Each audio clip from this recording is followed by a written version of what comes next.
এই যে বাবার সাথে বেরিয়ে ফুচকা নিয়ে এসছে। কদিন ছাড়া ছাড়া মনে হবে 1 সপ্তাহ ছাড়া ফুচকা খেতে ইচ্ছে হয়। আমি একদম ভালোবাসি না খেতে, কিন্তু আমার মেয়ে এত ফুচকা খেতে কেন ভালোবাসে কে জানে। I love it. I love it. তো দাও ফুচকাগুলো এখন দিয়ে দিই। আজ অন্যদিন খেয়ে আসে, আজকে বাড়ি নিয়ে এসছে, বাড়ি এসে খাবে। সন্ধ্যেটা জমে ক্ষীর। ভিডিও ওটা খুবই ভালো লাগে আমার। চলো খুলে দিই মহারানীকে।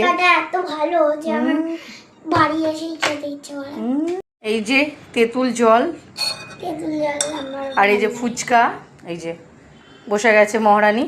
আমি একটু ফুচকা মানে ভালোবাসি না আর কি, খুব মানে সবরে সবরে আর কি খাই জায়গা বিশেষে, তো আমার একটুও লোভ লাগছে না। কিন্তু আমার মেয়ে পুরো বিপরীত, সে ফুচকা খেতে দারুণ ভালোবাসে। কি সন্ধ্যাটা দারুণ।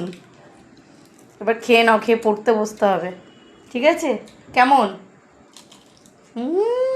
সেই টেস্ট নাকি?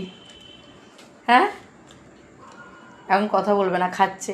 তো চলো সবাইকে জানাই গুড ইভিনিং, টাটা।